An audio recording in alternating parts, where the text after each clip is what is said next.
times when you get up early and you work hard. Those times when you stay up late and you work hard. Those times when you don't feel like working, you're too tired, you don't want to push yourself, but you do it anyway. That is actually the dream. That's the dream. It's not the destination, it's the journey. And if you guys can understand that, then what you'll see happen is that you won't accomplish your dreams. Your dreams won't come true. Something greater will.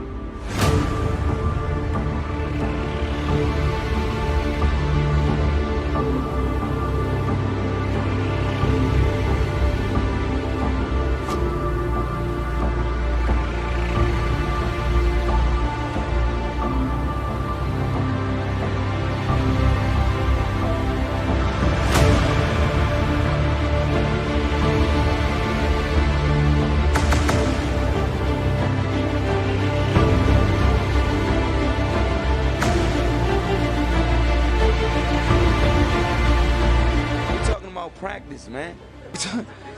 We're talking about practice. We're talking about practice. We ain't talking about the game.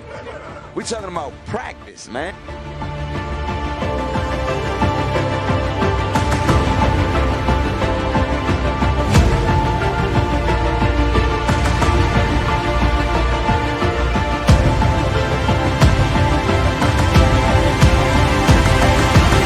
Goodness gracious! It's all over here in Houston!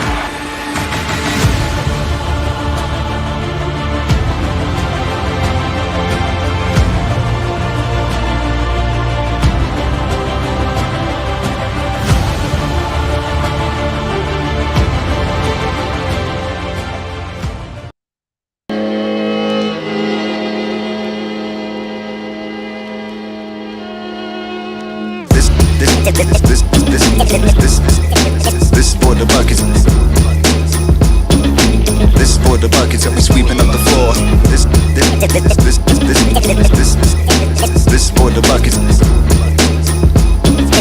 This for the buckets and we sweeping up the floor. Come on in and subscribe. It's all basketball and you know it's worldwide. Yeah, that's why we here in case you forgot. It's Dream Shake and Sam and we talking top shot. The future for fans, dunks, blocks, assists, 3-point handles, and you know we can't miss Durant, LeBron, Giannis, and B. And if you're tuning in, then post it in your feed. Put those comments in the chat. Yeah, it's all love and we don't hold back, man. Join Discord with that flash of cash and post a gif that'll make us laugh, man. It's giveaways, updates, and more. And you gotta watch the game if you wanna know the score. Yeah, we hope for good times what you came for, cause this is for the buckets and we sweeping up the floor. This for the buckets. This for the buckets and we sweeping up the floor. This for the buckets. This for the buckets and we sweeping up the floor.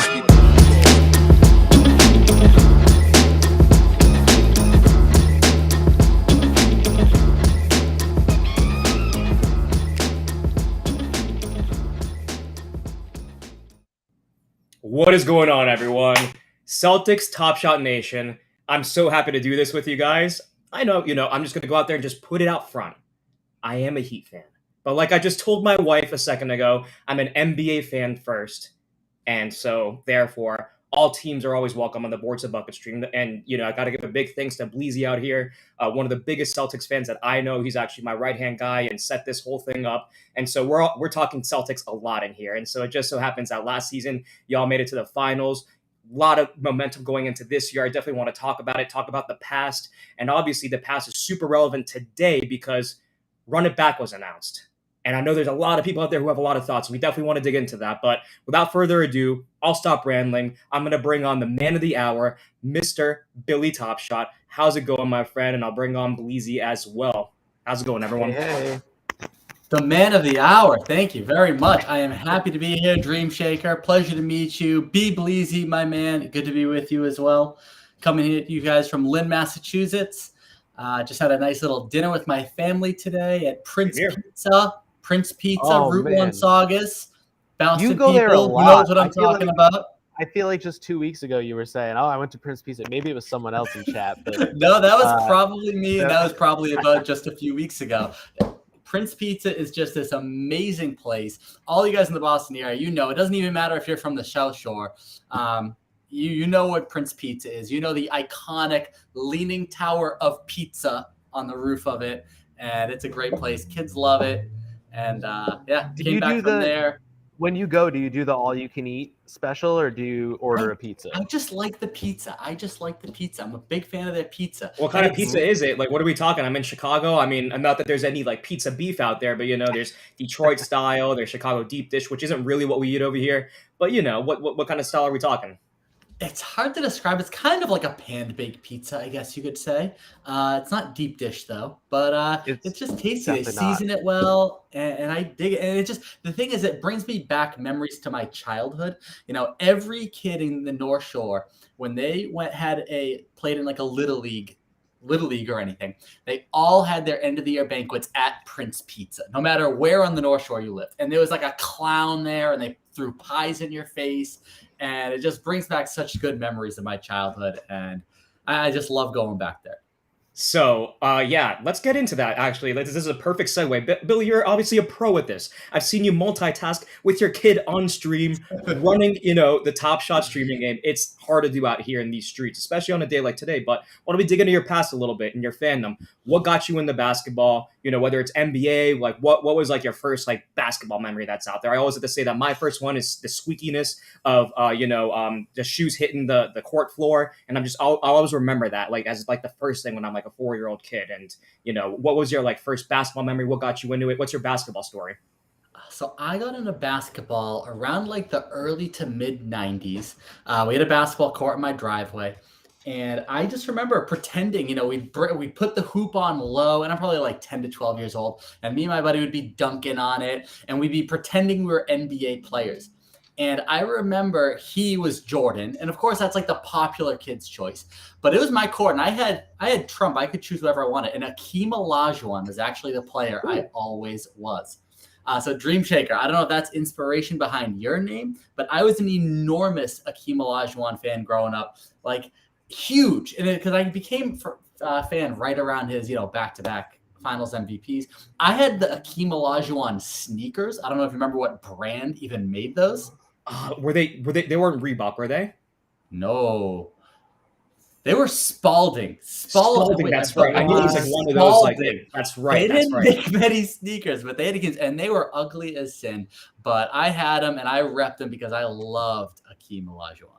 Well, just since we're getting to know each other for the first time on stream, Dream Shaker, it's definitely a Hakeem, tribute, but really for me, it was like the transcendence of that move, which to me, it's, something that we saw get into Kobe's game. And, just the post play with footwork, it became just one of the ways that NBA players nowadays, as you guys and we'll talk about later on, that's how you create basically space in between you and the defender. And so something like that is like timeless. And so speaking about players in terms of that, we're talking, Bill Russell. Bill Russell to me is also one of those transcendent players that, RIP, that guy would have been amazing now. And so for me, whenever I look at just any kind of like branding or any player that I really, fall in love with, it's really about that transcendence. Can they play in today's game the way that they did back then? Can they be as dominant? And you Celtics, you have a lot of players that fit under your, basically under that like mantle. And so I guess getting into that, obviously you take your fandom from just regular NBA basketball and you bring it into Top Shot at some point.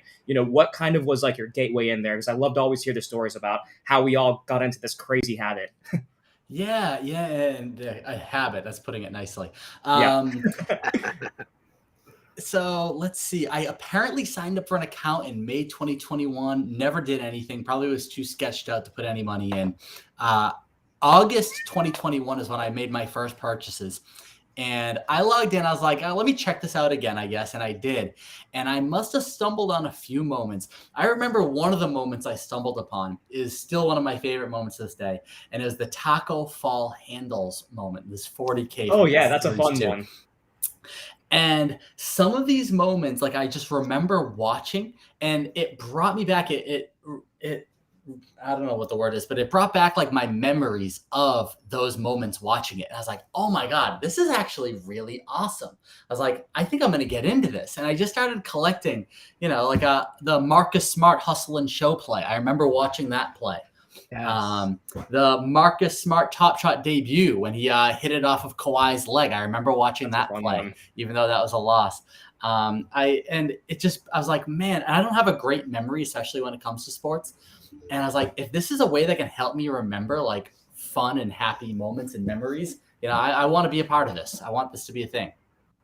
Yeah, totally. And I think when we get into Rib today, I mean, in the end, it's a great day to actually talk Celtics fandom when people are feeling a certain way about, Rib, but like in the end, this extension of our memories and into our fandom. Ultimately, I mean, we can talk about EV all day. We can talk about, whatever, like all these ancillary topics, in my opinion. But if you're a true, fan of the game and you're a collector out there, this is just a product that for me, as soon as it came into my periphery, it just became something that I knew I was going to be hooked into and that I was going to love. And so now you get to be a Top Shot captain. And I guess I kind of want to like understand a little bit about, your journey from Top Shot collector into being a Top Shot captain. And, what are some like events that I may not know about? Now I am going to say just, out here, and I'm not trying to put, the Miami Heat, team thing on blast, but I heard you guys had a hell of an in real life hoops event. I think you've had 2 of them already. And I've heard great things about it in the Chicago event where we got to also ball out a bit too. So, what was your path into becoming a Top Shot captain? And what are some things you guys have been proud about like doing thus far in terms of in real life events? Yeah. So, the whole team, and I don't like the whole team communities really got started with the captain sometime around like June or so, probably May or June of this year. And, they asked people, to submit nominations and, I think Top Shot picked who would be the winner. And Jamie Fallon, aka Faldo, got picked as the captain of the Celtics community, which I was really happy about because he was like just super active in the community already. So I was really happy that he was captain. And then he was starting to plan our first IRL event, which was a watch party for Game 4 of the NBA Finals. Oh, shoot. And that was a big game. You remember, we were up 2-1 in that series. This is a home game. We could have won this game, been up 3-1, really foots in their throats. Anyways, and we lost, unfortunately. I was at that game. You were at that game. Oh. I won tickets through Top Shot. My brother and I got to go to Game 4 of the Finals because we got pulled to win the Finals tickets. It was unbelievable. It was incredible. Flew into Boston for it? I flew into I flew out like 2 days later or whatever after I found out. I was there. I think I got there the night before, spent the night. We went the next night, and then I flew out the next day or something like that. Like I was only in town for 2 nights, and we got out. It was my brother's in chat, Blatty91. It was a brutal loss. We were so hyped. We thought we had it, and just could not score in the last 5 minutes. It was brutal. But still a great experience. So yeah, your watch party you guys were planning. Oh yeah, and so Faldo, was talking about planning it. I think I was DMing him talking. That picture actually right there in the background is that watch party actually. Oh wow, right there. So it was an awesome crew, and Faldo he asked me for some help. He ended up pretty much doing it all himself though. And he planned an amazing party. The food was on point. The venue was spectacular. And he did a great job. And then afterwards, he asked me if I wanted to be a co-captain with him. And I was like, yeah, sure, man. Why not? I got time. Let's go for it. We've been vibing really well ever since. I like to think of you guys remember that episode of The Office? Do you guys watch The Office? Yeah. Oh, yeah. I've watched all of it. Yeah. Which one? Remember when Michael Scott refers to himself as the manager and Jim as the co-manager? Yeah. That's how I like to think of me and Faldo. Like Faldo is the team captain, and I'm like the co-captain. I'm like the second tier captain. Yeah. But he asked me to be a co-captain with him, and I got right in, and I've actually been enjoying it a lot. I've been getting way more involved than I imagined myself being. Mm-hmm. So in general, I do want to ask you about that because, I'm just trying to get in here and we like to do these streams. So just to give people a little bit of context in this segment and what it, is for us. These were the very first ones that we ran when we were, Boards to Buckets. We only had like 5 people on stream, and really they started off as just like watch parties that we decided to go and do together. Me and my law school buddy Sam, we were just like, okay, we're doing Top Shot. We got a little bit of a following. Why don't we just like give ourselves an excuse to go and talk some hoops? So we did, and the first wave of people that we brought in actually was Chewy and Brandon Lewis to go talk Sacramento Kings. And we dug in there for like 2 hours, just talking Sacramento for 2 hours. Then we brought on iRacer, who is now the Magic captain. And so, to talk Orlando Magic for that specific episode. So we continued that all throughout the summer. And then we got a little bit of like a wave of like new fans. So for me, this is all kind of an extension. And it's cool to see 1 year later that basically all that work that we were kind of putting in to figure out who the basketball fans were out there. Now Top Shot is like putting their money where their mouth is to really like Yeah. secure these like Top Shot communities. So I guess like in general, like, you know, what is kind of your thought process behind, because this is like a volunteer position in the end, and it's really about what you put into it. But like, how do you feel like the support has been for Top Shot and into like you guys? And so like, what are your just general thoughts about being the captain? And, you know, be honest if you want, like, what are some things that you think they could do better? Some things that, you know, like have enjoyed thus far that people may not know about. I'd love to hear about your experience. Yeah, a lot of questions there. A lot to talk about, I guess. Where do I begin? Let's see. What do I like best? All right, Top Shot has been wicked supportive. They, Cool. you know, they give us all this money to just do stuff. And Mhm. the weird thing is that like the money changes every month, and it's not really consistent, and you don't always exactly know how much you're gonna get. Like Gotcha. we know how much we're getting in October and November. And then we know how much we're getting in December, which is a different amount. We have no idea what we're getting beyond then. But still, how much they've given us is super generous. It's allowed us to plan some super cool events, which I'll get into in a bit. Some of the Totally. things that we've done and are doing, have planned. And yeah, it's been awesome. Not only do they, give us all this money, but they give us like support. You know, we've got this team channel where we can bounce ideas off each other. The mods are in there and they are willing to help us and work out ideas with us. So it's been really good. And they're just kind of like, hey, do whatever you want. They give us free reign pretty much, which is great. This allows us to be creative. Some of the channels, like I just blow my mind, the kinds of things that they do. Like the Toronto Raptors. Have you seen that game that they do? Oh yeah, no, that's a fun one. Yeah. And like, What's the it's game? they have like some like I know that Top Shot Talk won something on one like just a little while ago, but yeah, I mean, I forget exactly how it works. It works something about You like just gotta betting. tune in. Yeah. You gotta Okay. tune in. It's like a guessing game. Yeah. And like you kind of like you win something. It's almost like what was that game? Like Deal or No Deal, almost like Right. you have sure. like something guaranteed. It's not exactly like that, but like the idea is like Yeah. you've won something, but like you can kind of put it away at a chance at a higher moment. And Sure. like it's really fascinating. And the whole community gets super engaged in the channel about it. And it's just brilliant and it's so creative. And then Atlanta, they've been doing like community service events. I mean, just what some of these communities have done just blow me away. Totally. Yeah. So obviously you're in very much support of like everything that's going on with the captains communities. And that's exactly like, you know, what I think too. It's just, you know, sometimes, you know, some people like a lot like freedom, for instance, that's something, the freedom to do what you want. That can be kind of a double-edged sword for some people who, you know, may have to lean on the network to maybe help them out a bit with their direction and what they tend to do. But I think it's mad dope that you guys get to actually, you know, basically dig into the community and see what they want to do and just collaborate together. I know Bleezy's helped you out with the upgrade program, which, you know, he was definitely like shooting some stuff like in our, you know, group DMs about like, oh, is this cool? Is that cool? And like, you know, he's a master at doing this kind of stuff. So, I mean, I like to hear these stories about, you know, generally just, you know, your enthusiasm behind being a captain, because it just augments what I think about the captain's program. And it's that in general, it's incredible what you guys have been able to do in the summer without any basketball happening.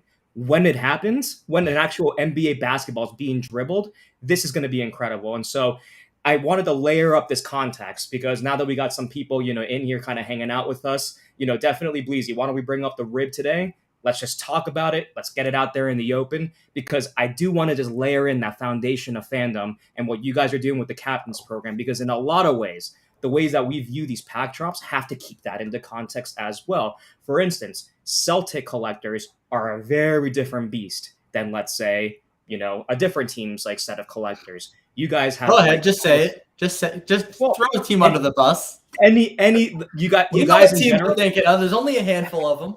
You guys have such a good like cohort of people that support one another. So for instance, I know that Bleezy goes, and I talk about it on stream all the time, buys that Robert Williams like legendary moment, and all of a sudden, as soon as a few people caught that wave, boom, they just started getting bought up like left and right. Yeah, after I bought it, I turned into the Kelly Green Club, which is the Discord for people that have the Kelly Olynyk run it back moment. And I just was like, I bought this, and people were like, oh, there's only 8 left, and they're like, oh, now 7, oh, now 6. Like everyone was just like, oh, they're running out, we should just get them now. And oh yeah, easy buckets, KGC represent. Like it was down to like there was only 2 or 3 listed left at one point. Now it's back up to 6 or 7 again. But yeah, it's crazy. Like, we definitely support each other in terms of, like, if one of us makes a cool cereal buy, we post it and everyone gets amped up and gets worried that there's not going to be any cool cereals left. Like, all the good cereals of Celtics moments are like gone, man. Number ones, jerseys, perfect cereals, 617s, they're like gone. But this RIB pack, I think, has a lot of us kind of like, our wallets are definitely going to take a hit in this one. This is not great That's for the us. that's the thing. That's the foundation that we have to remember. So basically, them knowing that how Celtics collectors are. I mean, there's no way that you can be like a Celtics collector and try not to get this in your in your collection. It's going to be tough though. It's going to some It's people going are to going to be maybe a bit priced out on it because these challenges are going to go and skyrocket through the roof. But I think that Top Shot kind of knows that that's something that Celtics collecting behavior can augment kind of the whole entire marketplace. I mean, I got to get your viewpoint on this, Billy. How do you feel about Larry Bird being rib reward moment in this, as a Celtics collector, and in general too, managing a community of people who like, hey, there might not be enough of these to go around for everybody, right?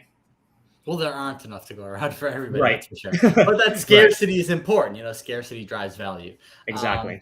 So so to be honest, I'm not actually a huge historical moment collector. I don't love Interesting. historical moments. I was a big baseball card collector as a kid, and even back then when I was like 10 years old, and I got these like turn back the clock cards. I don't know if you guys remember things like that. Like there was something that didn't feel authentic about it even back then to me, and it's still the case with me in historicals. I just don't love historicals. Occasionally I do.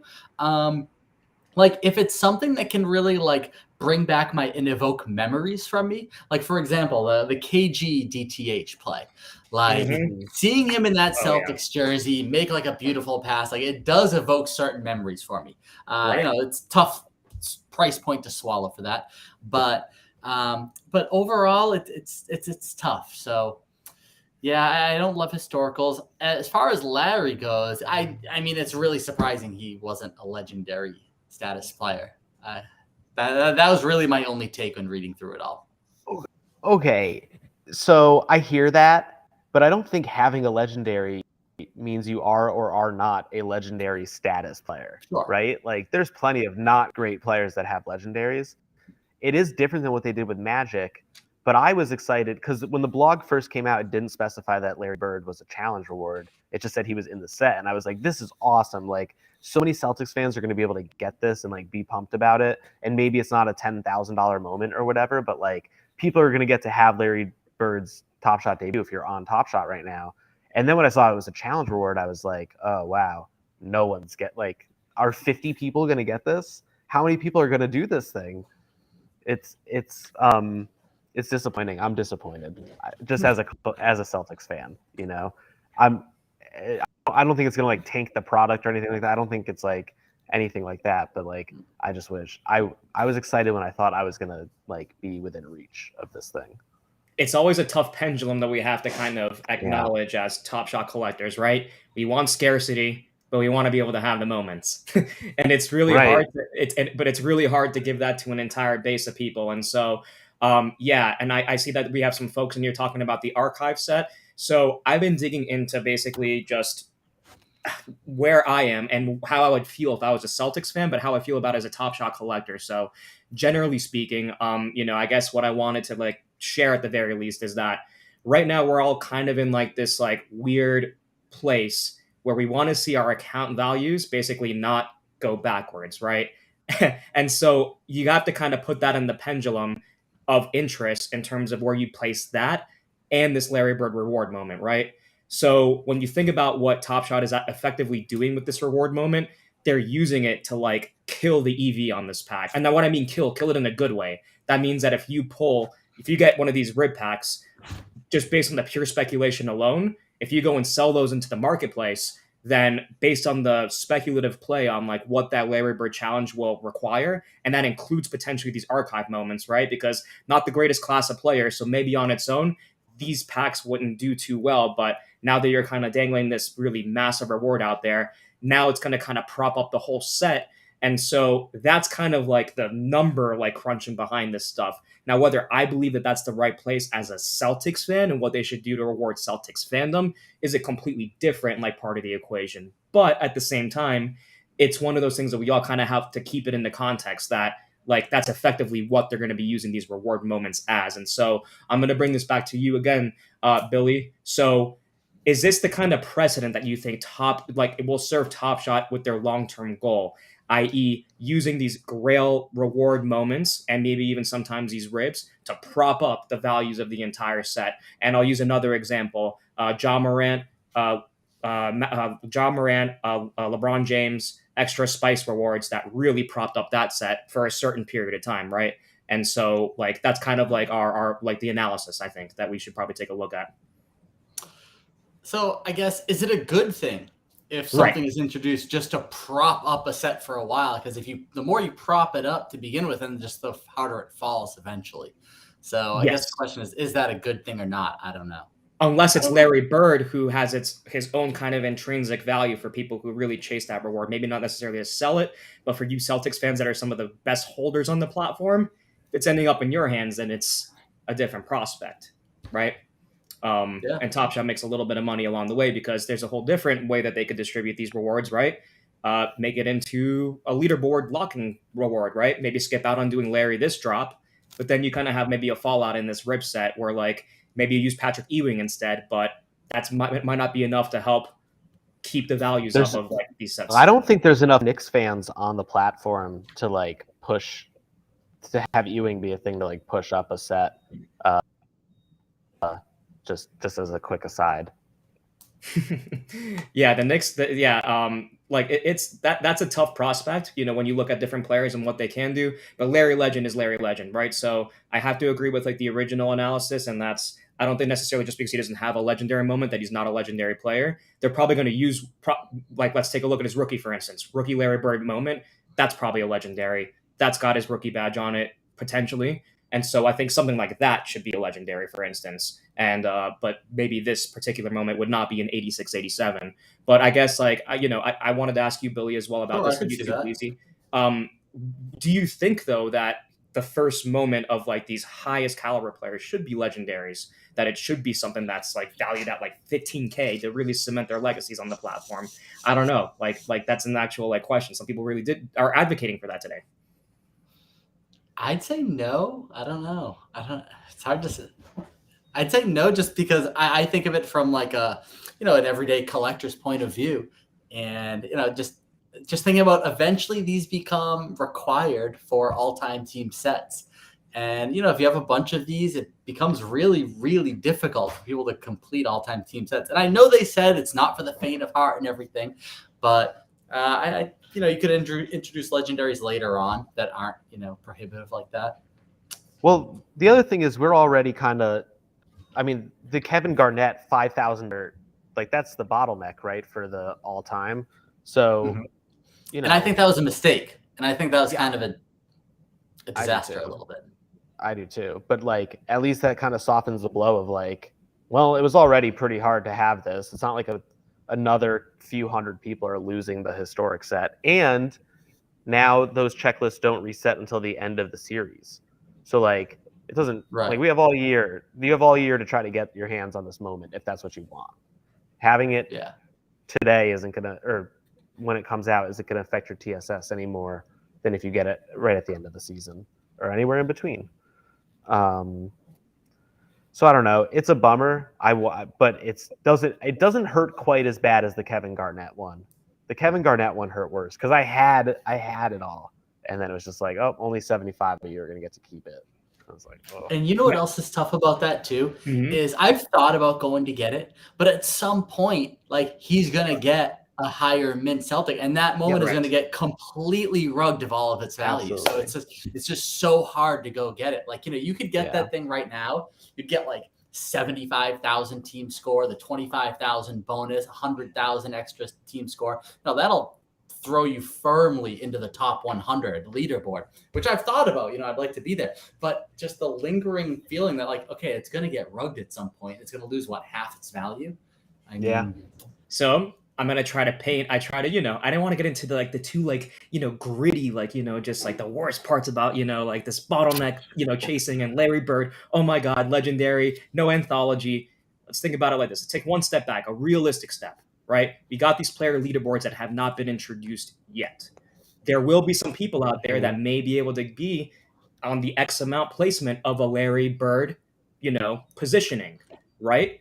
So, is it unforeseeable that when these legendaries come out, maybe down the road or whatever it is, that maybe there's a possibility that some get either sprinkled inside or in the packs that they will be in the future? These people on the Larry Bird, leaderboard. And like you said too, it's not going to be forever that Larry's just going to have, one legendary or one rookie. Maybe at some point he gets a more accessible, common that people can stack. Now, whether that's good for his legacy or not, that's another debate for another day. But what do you think, Billy, about in terms of like player leaderboard collecting? Because at some point, we got moments that are out there that maybe people might want to stack. How do you think Top Shot should like kind of deal with introducing utility for like that potential like crowd of people who may not want to collect all Celtics moments? Maybe there's just some people who want to collect Rondo. Like, where do you think player leaderboards can kind of like help? I guess the average collector kind of get what they want. Oh boy, man, you are asking me questions above my pay grade. But Jared Sullinger, I love it. We're gonna dig into this. Sully was a fun player to watch. Sorry about that, but yeah. Joe Connors asked, "What's my drink of choice tonight, Billy?" Going Sam Adams, classic Boston drink. Actually, not a big Sam Adams fan. Actually, believe it or not. Got these for my buddy, and I had them in the fridge, so I figured I'd drink them. Which Wow. style though? They do seasonal blends. Like what is that, winter lager or? I got the Cold Snap right now. Do you know what season Cold that Snap's is? a good one. I think that's. Yeah. I want to say that's like cold breaking into springtime, right? It's when That's cold the spring snaps. season, dear. Exactly. Yeah, So yeah. these can only stay in my fridge too much longer. So I had to crack one of these open Right. tonight. That I'm tracks. a bit of a beer snob, so I'm not much of a Sam Adams guy personally. Yeah. Yep. No, I got my something over here. So that's usually the drink of choice on Boards the Bucket. So it's not my everyday, not my everyday, but not my like choice of drink. But ran downstairs, grabbed one, to go hang out with you guys, and so that's what we're doing. But yeah, quick question, I guess, just on like player leaderboards. Even just you can keep it real simple. How do you feel like? What do you think Top Shot should do with player leaderboards, if anything at all whatsoever? Just going to be something pretty like, oh yeah, I'm top 5 Rondo, like, collector. Like, how do you think, for instance, you would maybe, if you were Top Shot, you would try to, drive people to maybe want to collect, a certain player or something? All right, I tried evading the question once, but you're a hard hitter, Dream Shaker. So I'm going to give you an answer. Let's do it. Let's see. I mean, I think the A-level ask from a collector, right, would be some type of like player meet and greet or something, right? Boom. I mean, that's the A-level Boom. ask. You always ask Boom. A-level and you Boom. hope to get the B or C, right? So Boom. the A-level ask is, a player meet and greet, for the top 5 or top 10 collectors on a leaderboard. How sick would that be, right? That'd be awesome. What's the next level ask? I don't know, some type of special moment. Like, for example, they've already talked about the fact that they're probably, and you talked about player leaderboards for Larry and stuff. I don't know that I see that happening. They've already said like, the first issue of leaderboards are going to be for award winners, right? Right. Right. So True. what I think Accolades. it's going to be, Accolades. so accolades. So what I think it's going to be is it's going to be a special set that they introduce, and I think this is actually a realistic thing. And it's going to be award winners, and they'll be minted to, let's say, 1,000. Each one will be minted to 1,000. Maybe 750. I don't know. Maybe something qualifying as rare, and then We're they'll get not going to hold you airdropped. to details. Yeah, and then they'll get airdropped to the top 1,000 people on that player leaderboard. So I would say that's like a realistic and reasonable thing that they could do with those. Well, there we go. That's exactly, the questions seem a little difficult. You heard it here, Janie. But when you think about it, though, we're just all hoop fans in the end, and so we just want to meet the players, hang out with them in a way that we wouldn't be able to without, Top Shot really bringing that in and bringing it home. So, that's just that's why I, like to introduce utility in a way that everybody wants an airdrop. It's cool. I don't need an airdrop. Drop me in a Discord, to go talk with Rondo, so I can go and talk with Jared Sullinger, Celtics great. No, I'm kidding. No, but these are the kinds of experiences I, as a fan, really appreciate. So, what were we going to say, Boozy? I think I'm going to end up in the top 10 of Robert Williams collectors when that leaderboard comes out, just by having his only legendary jersey moment. So I'm trying to stay in there and be at the top. And if he wins Defensive Player of the Year, I could see myself getting rewarded handsomely for that. So to double down, I went and put $100 on Robert Williams to win Defensive Player of the Year this year. And if he wins, And we I have got a bet going. I think 600 bites. We do have a bet going. What was the bet? I don't even remember. We pinned The it. bet It was was that who was going to get more votes, Bam or Robert Williams, right? It was between Bam. that. Yeah. There we go. Yep. That'll be a That's fun right. one, though. That'll be a fun one. Yeah. Jammers, question: how do we handle the problem of early adopters taking advantage of those leaderboards? And this isn't really a gotcha question. So, can't. but let me just put it out there. This is my personal opinion. Now, Billy, you're in the business right now of helping Top Shot bring on a wave of like new users, new user growth, right? Like there's kind of like, that's why these team captains like programs are existing, to keep existing holders happen, and so that they can bring on friends and family inside the Celtics family. So in my personal opinion, I don't think it's a good user experience to go through these different leaderboards and basically see the same names on one after another. I think that's kind of like maybe not the best way to bring on new users into the platform if they're just seeing the same ones. It makes me, if I'm playing a game, think that I've already lost at it. Why would I want to play and put money into this game? I do think that there should be like, these people that can be on every single one of these leaderboards, just, like the best of the best leaderboard, just kind of like top 100, like all-time collector type leaderboard, where they can have like kind of just like the best of the best of like Top Shot, but for like team fandom. And we're going to get into Top Shot, TSD Garden right now, because I think every single community kind of has their own philosophy behind things. But where do you guys stand in terms of, seeing the same names on leaderboards? Is this something that you think, should happen? Are you bothered by it? What's kind of your feeling behind that? Because there are a lot of the same names on a bunch of team leaderboards that may not be, let's say, a Celtics fan. Yeah, I think it should be Celtics favorite team people mostly. That's my take. I'm with you, man. I've kind of gotten used to seeing the same names up top and like restructured how I think about leaderboards, but it still to me feels like you should be able to be on top of every player leaderboard you want to be on, no matter what your favorite team is. But if you want to be on the Celtics leaderboard, that should be your favorite team. If you want to be on the Heat leaderboard, that should be your favorite team.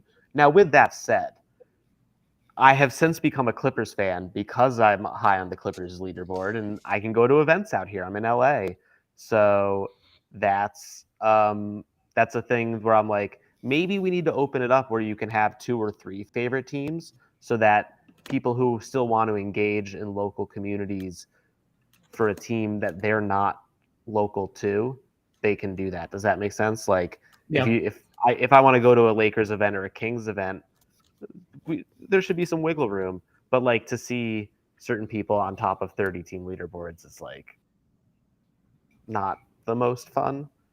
Growing on it, and like, it is what it is. They're not changing it, so this is what it is right now. This is the game. Play it the way you can play it. Don't overextend. That's my just giving a favorite team bonus. Totally. 10K for a favorite Sure. team. Totally. Sure. That, I think that we're good. I think we're pretty good if we just do something like that. And add on a multiplier for keeping it that way. So if they do allow you to change it, then if you hold on to it for a whole year, that 10,000 turns to 20,000, and then 30,000, and then 40,000. Every single year that you keep your same team. Because ideally, we're not supposed to be out here switching teams, but we did have some people who did that a year ago when playoffs were around. So definitely something that Top Shot. That was the game at the time. You can't be mad at that person. That's the game we're all playing. You can change your team too if you want to. Like, that's how it works. Totally. Because this is a great point from Larry Legend. 3 to 5 favorite teams, especially for international collectors that are more about players and teams. Because that's true. Because you'll have a lot of people that are more player oriented. So I know LeBron fans, for instance, that went from Cavs to Heat to Laker fans. There's nothing wrong with that. I mean, everybody has their own, personal opinion on what fandom is. But if you like one player and that's what you're watching, then, who am I to say that, oh yeah, you need to be a team fan when you have people who like to follow players instead. Right. So I think there's something for everybody out there. Billy, bringing it back into TSD Garden, I wanted to, ask you a bit about basically with these in real life events, you basically have to choose between being creative without NBA basketball being played on the floor. What are some of these dynamics and what are some of these things that you've done basically that you guys are just like really happy and proud of that you've done this summer. Anything that we might have missed like from earlier. Like I said, you guys had that pickup hoops event, which looked awesome. Anything else that I may not have caught wind of? Yeah, we had a pickup hoops event that was a lot of fun. It was an IRL event. It was in August, and we got a bunch of guys together. We just played pickup basketball, and then we went out to this really cool outdoor bar in East Boston called Tall Ships, and it was an absolute blast. We just had so much fun. Free beers, free White Claws. Faldo is drinking pitchers of margaritas by himself. And, we gave away a bunch of Top Shot moments to people. Somebody won a legendary Jaylen Brown S3 Hollow just for showing up. There's like 10 to 20 people who showed up, and everybody got an entry into this raffle. Somebody won a Jaylen Brown Hollow just just for coming and drinking some free beers and eating some free food with some like-minded Top Shot collectors. I am amazed that more people are not catching on to this and coming to this, to these things. I would. But we had so much fun. Like, we were there until the bar closed. The bartenders are like shoving us out the door because we're all just having a great time together. We ended up going and continuing the party at one of the collectors' houses nearby. I was out until past midnight on a Thursday night. We had a great time, and everyone had so much fun. We were like, let's just do the same exact thing next month. It was so fun. So we're just going to do another pickup basketball and beer drinking and food eating night. And we're going to do the same thing. We'll give away some stuff to people who show up, and it's going to be a lot of fun. I'm really excited for it. We might do it in East Boston again. We might move to Charlestown. But it was a really good time. So that was our IRL event. What else have we done? And we've done a bunch of contests. Go ahead. I was going to say, you guys have a trivia night next week? Tomorrow. It's actually tomorrow. Oh, Looks like Walt's going to be hosting that one too. Tomorrow. So I was turned off by next Thursday. So Will, WAD 1980, he loves these trivia nights that this company NFT Guru puts on. Yep, we know him. And he was, saying like, hey, could we do something like that? I was like, yes, absolutely. And he totally took the reins, organized it all. And he is going to be running this tomorrow night. The information you can see right there. I think I retweeted it today. It's in the channel. It's one of our pinned posts in our Discord channel. There's going to be some really cool prizes, including a grand prize of a pair of tickets to our TST Garden suite in the Garden in Boston, opening night, October 18th against Philly. So That's pair awesome. Of tickets to that game in our suite with free food is going to the executive view lower level suite, is going to be the grand prize for that trivia night that Will is running tomorrow night. So, I mean, plus EV through the roof. Make sure you guys get in there. Free to play. And, hang out with some people, have some fun playing some trivia, some Celtics trivia, and maybe win some cool prizes. There are also Celtics moments as second and third prizes as well. So very, very, very. That's what's up. So who are the hoopers that are over here? Who are the guys that we got to keep an eye on whenever we do this? Miami Heat or Chicago versus Boston battle over here on the court. Who are the real hoopers in the Celtics community? I'm sure you guys got to have a couple ringers out there. Believe it or not, I wouldn't consider anybody like nobody was like a D1 college player. All right, like nobody was out there like absolutely smoking us. It was nice. Everybody was like a good even level. That's cool. It was actually like perfect. And I've said on other shows, like there are no scrubs either, which is also a really good thing. That's also great too. Like everybody, I don't know, at the gym I go to, we got that one guy who's like 75 years old, 3 ankle braces on his 2 ankles, and it's always like, and when you're looking up like who's got next, like you're just hoping that guy doesn't see you. You're trying to find your other 5 in some way to not involve that guy because he's going to drag your team down. Nobody like that showed up, which I was concerned about. You never know. I mean, we're all behind a keyboard in these communities. So, but it was a great time. That's what's up. Yeah, it's always great to have like, just a game where you don't have a bunch of ringers that are going to go and like, freaking dunk all over you, but at least a competitive game between similarly skilled players. So definitely looking forward to going and checking you guys out as soon as we get one of these pickup games at some point between, because I'm a fan of poker nights. They're okay, but I'd like to get out there on the court, and see who the real top shot, team captains, groups, ballers are. That'd be fun. Why don't we got the point guard Billy Top Shot. We got Hey. easy buckets on the wing, sniping from the wing. We got Faldo, 6'5" center in the paint. Oh, we got shoot. Serial and Faldo's Malk. 6'5". I don't know why He's got to be like. I never thought of him that tall. He towers over me, and I'm like 6 feet. Wow. So yeah, he's a tall dude. Yeah, I know. Serial and Malk is probably like 6'3", 6'4", power forward, strong. Yeah, So you're definitely under.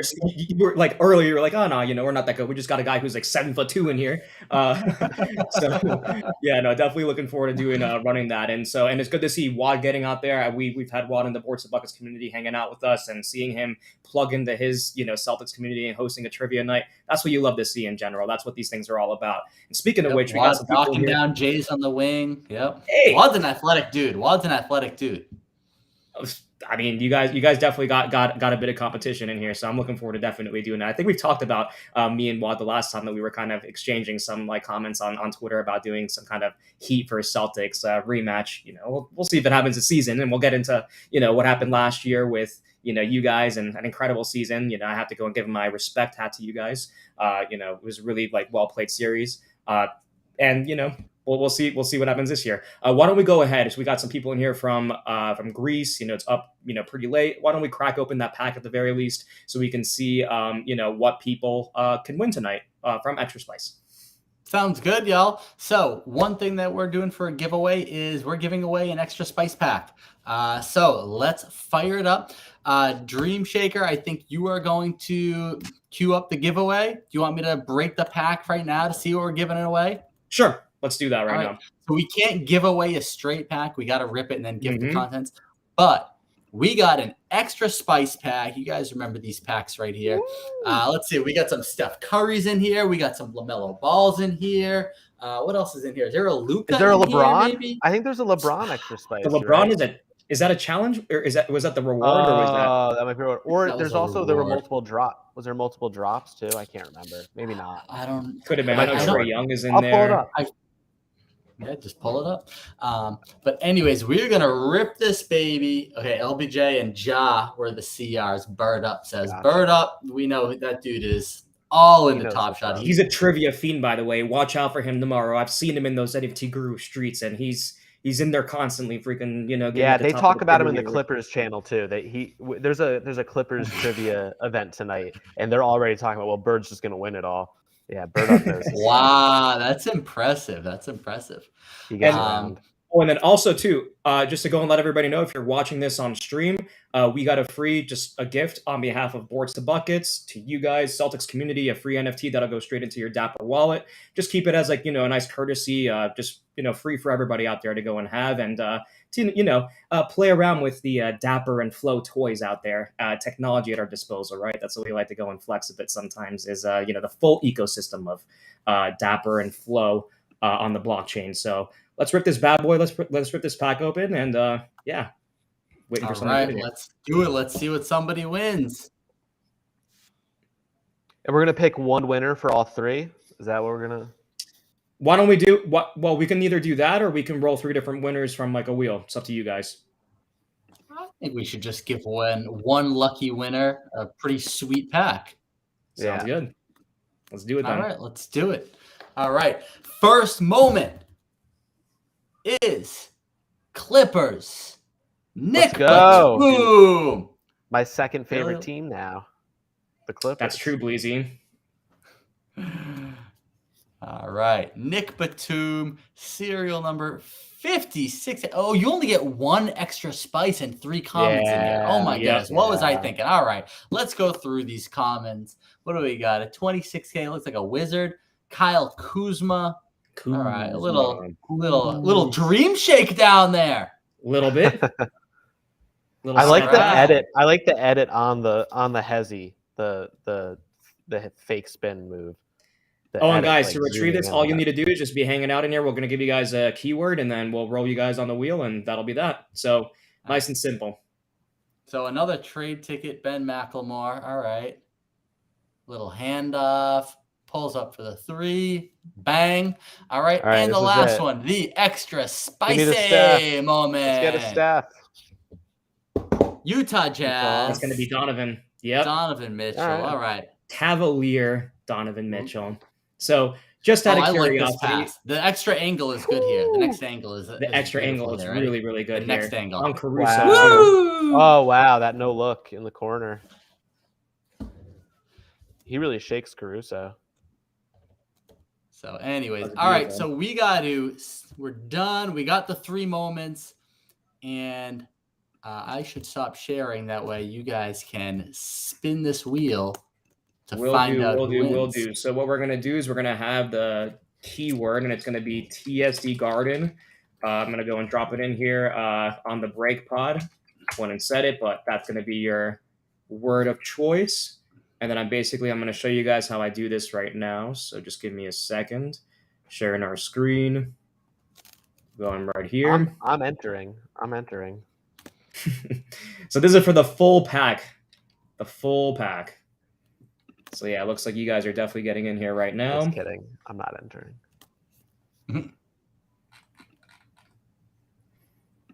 Now, I think just in case, if you're watching just on YouTube, you might want to go and, just write the keyword in Twitch if you're watching it on one versus the other. I think this should pull up everything, but it may or may not. So just an FYI for those of you out there. We'll give it about another minute.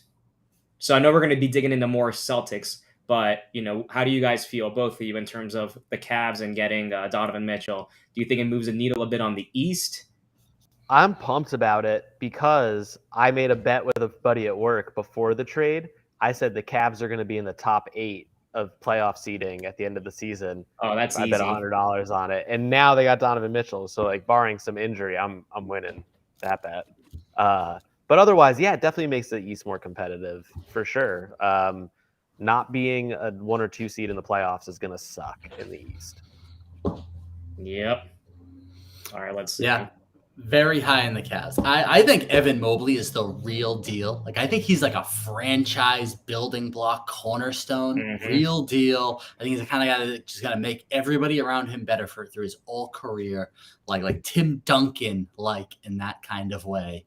And I think they're a real deal. I think 1 to 3 seed is very reasonable for them in the East this year. Agreed. If they stay healthy, that is going to be an insane. Because basically, if you're running 2 undersized, and I wouldn't say 2 undersized, because they're not that tiny, but Garland and Donovan Mitchell are a tiny bit undersized in the backcourt. But you put, Jared Allen and Mobley covering them, it's going to be very interesting. Running around screens on those 2 guys is going to be a huge challenge, I think, for every team out there. So let's see. Number 3 is a wild take. But you think they're going to be top 4, but three's ridiculous. But they'll be top 4. But 3 is insane to consider. All right, DJ Hill. I think 4 through 6. I think 4 through 6 is the median expectation. I think 1 through 3 is the ceiling and attainable, and I think 7 through 10 is the floor and would be a disappointment. Yeah, for the Cleveland, yeah. I'm gonna be in Boston, and I'm going to the Cleveland Cavaliers at Celtics. It's October 28th or something. It's a Friday night. I'm going with that with a group of people while I'm in town. I'm pumped to see that game. It's gonna be fun. So, people, easy. You're from the Boston area? Well, so I'm from upstate New York, and then after college, I moved to Boston for 5 years, and then I moved to LA, where I now live. Where in Boston do you live? I lived all over. I was in Everett, Brighton. I lived 2 blocks from Fenway Park for a little while. I lived out in what was that town? Weymouth. I lived in Weymouth for a bit. I've been all over. South Shore, represent. Yeah. So yeah, all over the place. When I'm back, I'll be staying with my brother in Brighton. Cool. All right, well, looks like we got we're gonna close this off right now. If you guys just snuck in here, good for you. I believe you just got in. Bad news, Bannon. So let's go and spin this bad boy, and let's make sure that this thing can. All right, we got a 60-second timer on this. Yeah, We'll I like when It's it gonna really spin for grinds. 60 seconds. 60 Yeah, seconds. screw this like no, this thing's gonna spin, baby. On the break pod from Lynn? Who's that? That's Mike Weisberg. Mike Weisberg. Mike Weisberg, you're from Lynn? I live in Lynn right now. Or you lived in Lynn? Well, Yeah, funny comes enough, out- he lives in San Francisco now, so it was okay. not the best finals for him. No. Lived in Lynn. Nice, man. Nice. Oh, I ended up Born in here. I didn't Lynn. even Oh, type the thank you. thing. Millis. All right, we're getting into the end here. Let's see. I think it's gonna be. Come on, Larry, legendary. Angus, GB. It's not gonna get to This is too GB, much. is it? This is too much. I think it's gonna be Angus. Angus. All right, Angus 426. Go ahead and drop us or Billy your Top Shot username, and that'll be how you retrieve this pack. So we have that, and then we also have as well. What is it? Tickets suite opener, and I see in here already that we have some predictions for Eastern Conference Finals between the Sixers and the Celtics, and I believe that's your guys' opening night matchup as well. Yeah, Yes. I think it's the Sixers. So maybe a precursor to the actual Eastern Conference Finals. We'll see, because both teams have certainly upgraded quite a bit. So TS is Angus 426. So I'll make sure to go ahead and get you that, Billy, when you need it. But for all intents and purposes, and you keep it down too, Bleezy, just in case.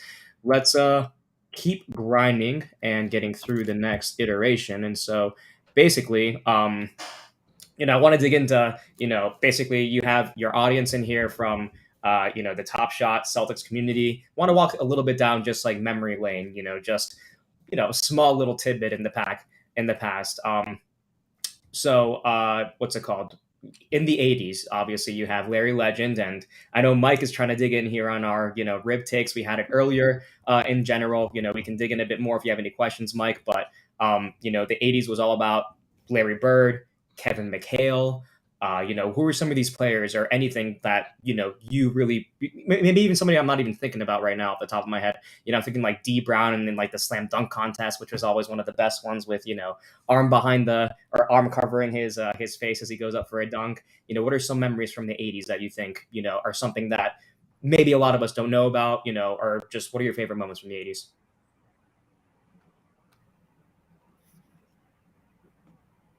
You're asking So- me? I did. So I didn't really watch a lot of basketball in the 80s, or go back to watch a lot of basketball in the 80s. I was born in 88. But like I will say this about D Brown and the dunk is his daughter plays for the LA Sparks. So I've seen her play a bunch. And that's he's what's at up. games. He seems like a cool dude. But yeah, like I didn't watch a ton of 80s hoops. That's not really the period that like I know a lot of. So I'm sorry to let you all down, but Yeah. Well, same here. he wasn't 80s. That is correct. I'm sorry, Mike. Yes, you are correct. 100% correct. D Brown was, I believe, early 90s, if I'm not mistaken. It was like 91, 92 or something like that. It could be incorrect on that as well, but it's just a really cool dunk that I remember.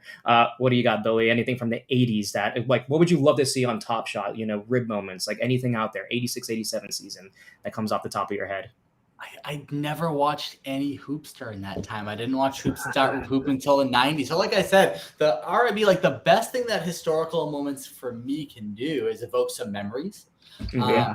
So really for me, from a Celtics perspective, it really wasn't until like the 2000 to 2004 Celtics with like Pierce and Walker that I really started following the Celtics. I never really, even during like the Dino Raja era in the 90s, like I didn't really watch them back then. I was like an Akeem fan. And yeah, I never really followed Celtics until like probably the year 2000. Well, I didn't even really start watching NBA until like 2003, 2004 when Carmelo Anthony got drafted. Carmelo Anthony was like my way into the NBA because I watched college hoops and was a Syracuse fan. And obviously that made for an easy transition. So I was a Nuggets fan when I first started watching basketball just because Carmelo. But so yes, I agree. The archive for me is fun, but like it doesn't quite excite me the same way as the guys playing now who I get to go see, or the guys playing in 2010 in that era. Like that's more of the hoops I associate with. Yep. Well, just to get into Reggie Lewis, who, RIP, he was absolutely incredible, an absolute fiend. For anybody who remembers, I didn't even get to watch him correctly, but I did watch a lot of the classic games on ESPN Classics with him. And Michael Jordan, Mike Weisberg is 100% correct, where Michael Jordan said he was one of the best defenders that ever played on him. And this would be somebody also in the modern era who would absolutely kill it. And so here we have the clip right here, actually. I just want to go and pull this up real quick. Wad, thanks for dropping this in. Him as a quiet assassin. He was just an offensive machine. He blocked 4 of Michael Jordan's shots in one game. There's no one in all of Michael's career that can make that play. Wow.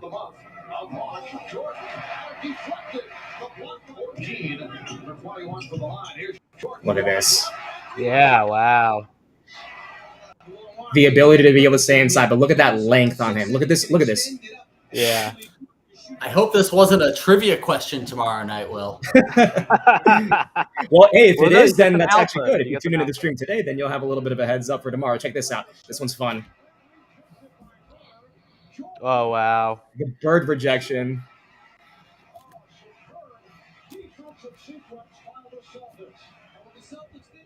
Reggie Lewis with 4 rejections.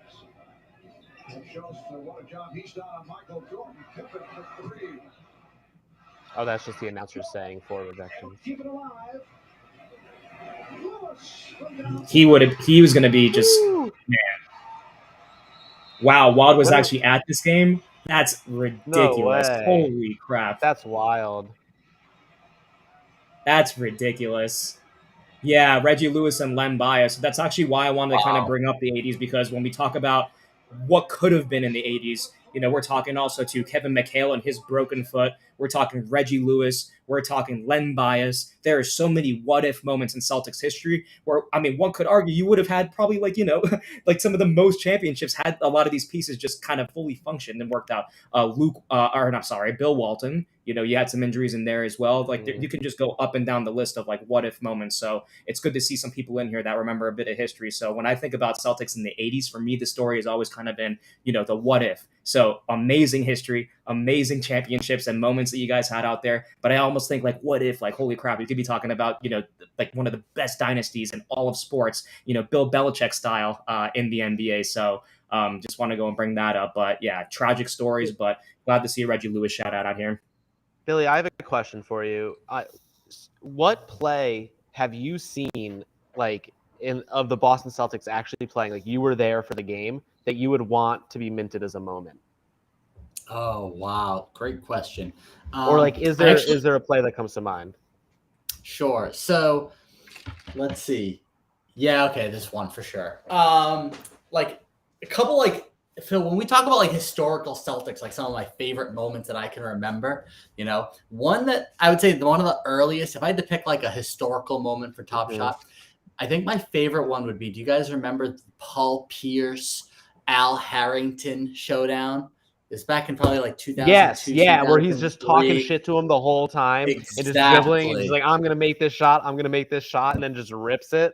Yeah. That would probably be, I was not at that game, but that would be that would probably be that's about as far back as I go for historical, moments I would like to see archived. That was when I really first became a fan. Probably first game I ever attended was in that era. I remember me and my 2 friends actually drove down to New Jersey for a Celtics Nets Eastern Conference. No, sorry, it was a Toronto Raptors Nets first round playoff game, because we just hated the Nets so bad because we always ended up playing them in the playoffs. We dressed up as dinosaurs and Canadian superheroes with Canadian flags as capes. And we never sat in our seats through the whole game. All we did is just go up and down all the aisles of the balcony, antagonizing the Nets fans the entire game. Wow, that's one of my that's favorite Mets hilarious. of like first getting into Celtics fandom. That was probably in like 2002, 2003, 2004. Wow. So yeah, but that Al Harrington Pierce, the talking shit and then hitting that three, that was my that would be my favorite moment from that era. That's like the Paul Pierceiest Paul Pierce move I remember. You know, like that's like the most like that's who that dude is. And Drop D go ahead. remembers the 23-point fourth quarter comeback against New Jersey. Exactly like that era right there. Oh, here's the play right here. And he called game. That was like the best part about him. I love the Paul Pierce era. This look, man, that he looks crazy right now. He's already made this shot.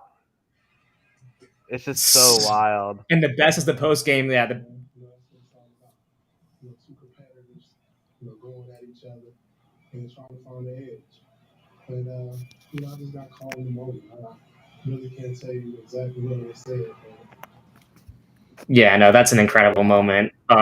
In general, I think those teams were always really fun. I mean, they may not have been like the best teams, but I remember the 2002, 2003, Paul Pierce, Antoine Walker, Tippy Toes, and that's really where you can identify like the strongest like Celtics fans is during those years. I remember when Tony Battier became a free agent. I want to say Mark Blount, and that becoming like the talk of like, oh, we gotta lock him up. He's like one of the best free agents this summer and stuff. So that kind of tells you just in terms of NBA fandom, those things like I really remember during those times, but may not have been like the most like winning seasons out there, but like moments like this are just absolutely incredible. And for me, I've loved always Paul Pierce as a Celtics, as a Celtic. Like that's always going to be what I remember him as. And we've actually had this conversation in here before, and this, Bleezy, where the best Celtics player that I've actually watched, like for me, and my favorite one is Paul Pierce. That's my guy. I've always respected the hell out of his game. And I just thought that he could do it from like all sorts of different positions. And obviously I'm not talking about Larry Bird and all these other people who are clearly better players, but I didn't get to actually watch them throughout the 80s. I've gone before I, was able to watch the game. Remember Paul Pierce's I got your 5, 6, 7 right here? That shot? That would be a great one too. The game winner he hit over LeBron. 5, 6, 7. I don't know if it was a game winner or not, but I think it was like a game clincher.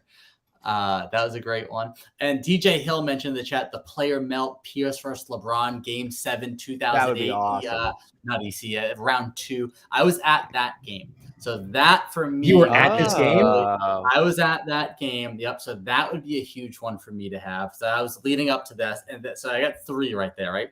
So, or I've gave 2 so far, and another one is I was at Game 6 of the NBA Finals when they won the championship in 2008. Wow, dude.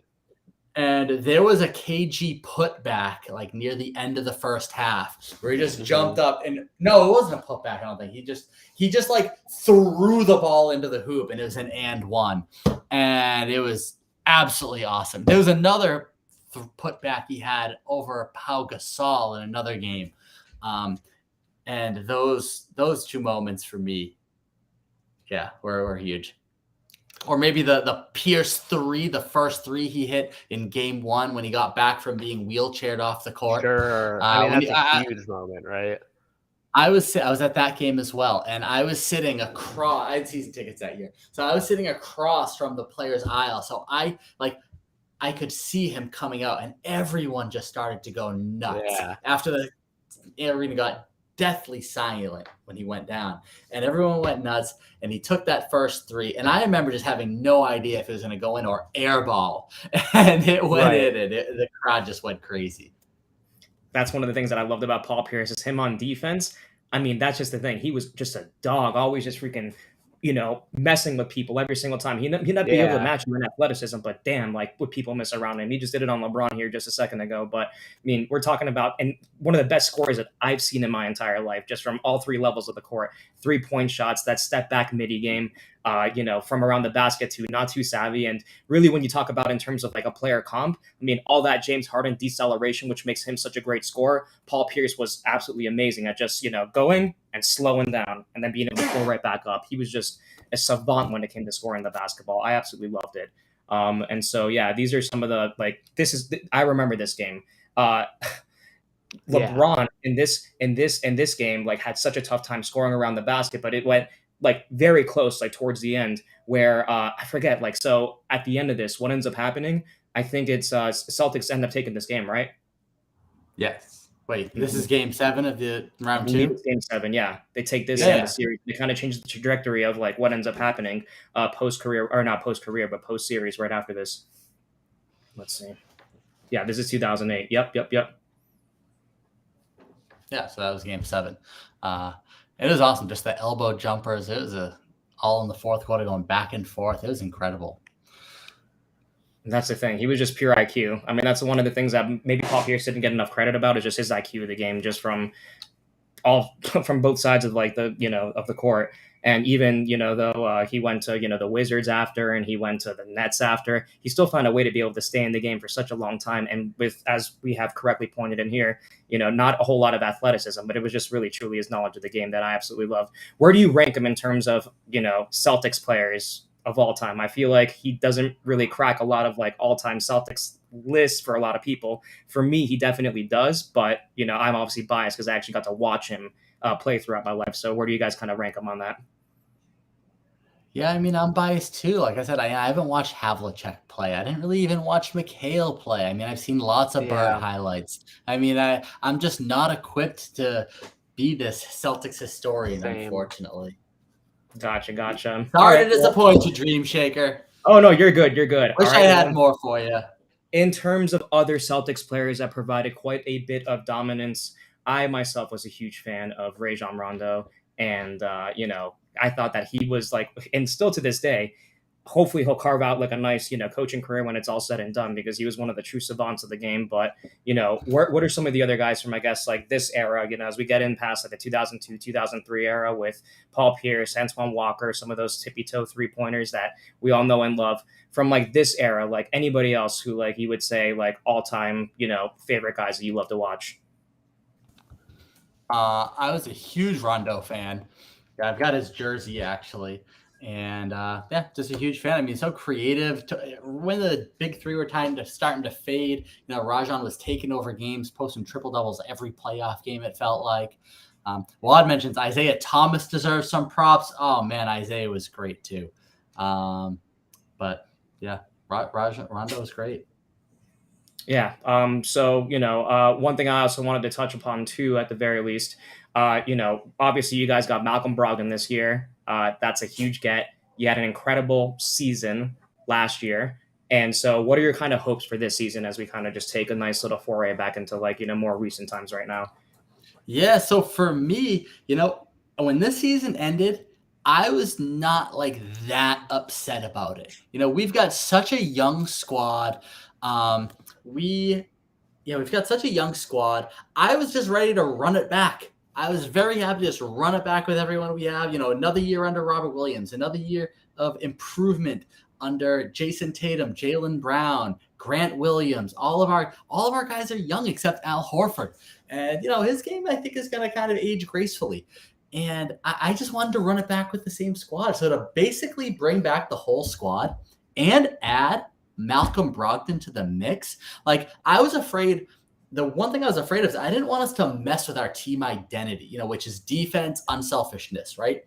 And Malcolm Brogdon just fits that. I didn't know of too many players that you could really bring in and add to the mix that would, you wouldn't lose your defensive identity and like isn't going to be like, a ball stopper or anything like that. So perfect guy to add to a team I already was totally fine to run it back with. So I'm psyched for this season. Yeah, I do think the rest of the conference got really strong too. The rest of the conference got really strong. That it is what it is. It's not going to be easy. I don't think we're a lock to go back to the finals again by any means. But I'm happy to run it back with this squad. I think you were just about to say it's a shame what happened with Gallo. Yeah. We need some depth in the front court. But I was saying last week, last season, we didn't have Tice as that third big going into the season. We picked him up mid-season. Our run in the finals, our championship team in 08. We didn't have PJ Brown going into the season. We picked him up mid-season. Mm-hmm. We had no idea what Leon Poe would be going into the season. He just kind of emerged out of nowhere. Mikhail Pietrus. Mikhail Pietrus. Wait, we didn't have him in 08. No, I'm just naming players that you guys picked up for like good runs. You know, there's a bit that you guys have done, and I think Ainge here, Boyda. Why don't we go? Sorry, real quick. We got somebody who's about to hop out of here in just a second. You know, we'll get back into this because I definitely want to talk a little bit more about Celtics this season. Sure. But for all the people that we have over here watching, why don't we drop one giveaway? This is a gift on behalf of us to you guys. So all you have to do is this. You will go and pull up a QR code. If I can just get this going real fast. So we got one more request for a giveaway. So why don't we go and give our little gift over here to you guys? So all you're going to do, give away the grand prize too, actually, if you want to. We'll just do it all. Sure. Why not? Just give me a second real quick to go and get this going. Here we go. All right, guys, I'm going to pull this up right now. So all you got to do is just take a QR code. You're going to take this down. And we're hooking you guys up with a free NFT. We got boards to buckets in Celtics colors. Little giveaway here just for you guys popping up and showing up in here. Here's the giveaway. We will also, too, just drop it in here in the chat. And you are going to enter in the password, which is going to be, one second, Bird TSD. Bird TSD. So I'm going to put it down right here. You're going to enter this in the password, and then you guys are going to get a free float into your account. And so by all means, go and take that down when you guys want to. But real quick, I guess just before, you know, I have to ask a question because obviously Marcus Smart thought that he could be the point guard of the future, that, you know, the Celtics don't need another point guard. And so, and I agree with you, Bleezy, you know, but is this something that you think he's going to have an issue with, you know, the Celtics going and getting another point guard? He's obviously going to still be playing point guard minutes. He's going to be, you know, having that role on the team. And I think he did a great job of bouncing forward. You know, as we talk about top shot moments, the incredible Tatum, you know, spin around the basket to go and hit the game winner. Is Marcus Smart being unselfish on that play? And so what do you guys think in terms about the dynamics of the team and how Malcolm Brogdon is going to be kind of brought into like this, you know, this situation? Is there any concern on your part at all or nothing? I mean, the on-court stuff, I can totally agree with. Brogdon's going to be a huge plus, but is this going to be a problem for him, you know, just having another ball handler on the team? I think anytime you've got players that are all happy with their roles and you bring other people into the mix, I definitely think there's a little bit of concern.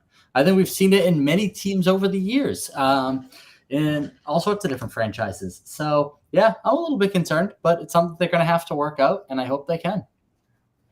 Bleezy, where do you see, I guess, the minutes allocation and all that going? You're going to start one. I mean, Marcus Smart starts. Brogdon off the bench. Marcus Smart 100% is the starter.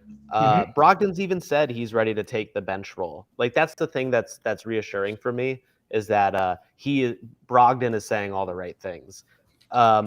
What I also think will happen is, because of the long run from last year, Smart is going to take rest days. One of the goals this season for the Celtics needs to be not playing Jason Tatum, Jaylen Brown, Marcus Smart, and Al Horford 40 minutes a game. Like, they gotta keep their numbers down so they can make that deep run. We got beat up a lot last year. Health was a factor. I know we had Rob Williams was basically on one leg. Marcus Smart had an ankle injury. Tatum had his wrist thing. Like, everyone was pretty banged up.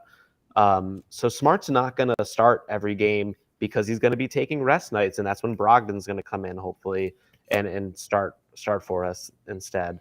I think as long as everyone keeps saying I know my role and I'm doing it, and Ime can keep people happy with what that role is, I'm not worried.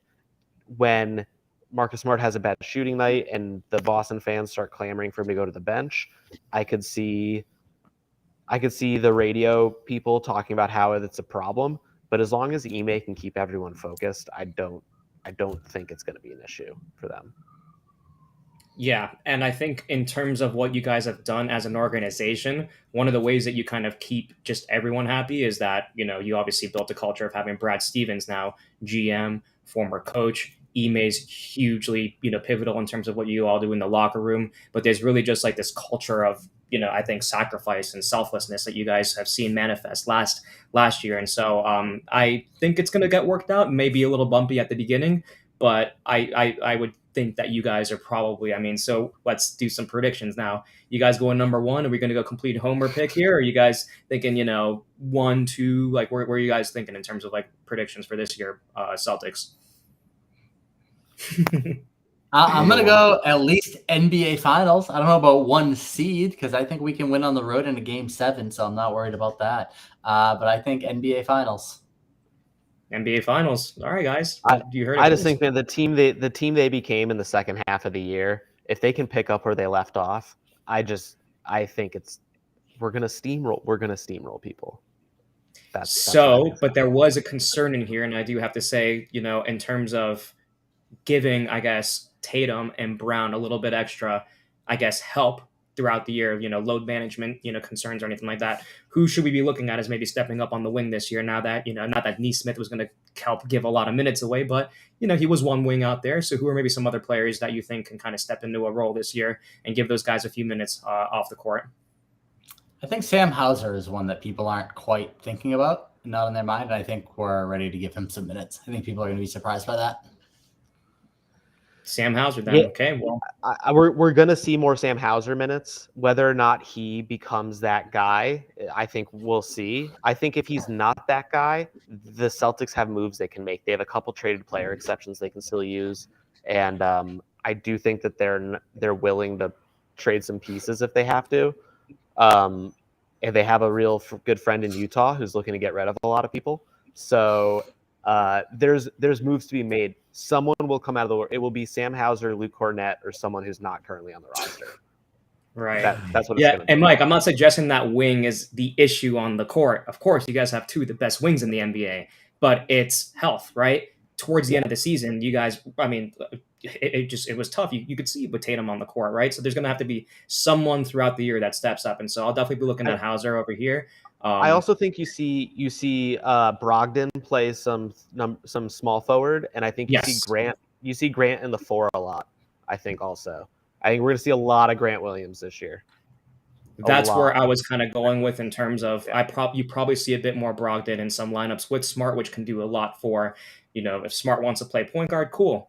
Well, Brogdon can also play off the ball too. He did it his first couple years in Milwaukee, former rookie of the year, and he did it at the 2-guard position. So I think that he can very well mesh with these guys. And so I think it's going to be a great compliment when you run those 3 on the floor. I look for like a kind of death lineup with, the 3 of them, just because, when you have wings like you guys have, it's just, you can do so much around it. My brother's saying Robert is going to be the wing. I don't think we're going to see a lot of Rob at the 4 though. I think he's going to stick to center.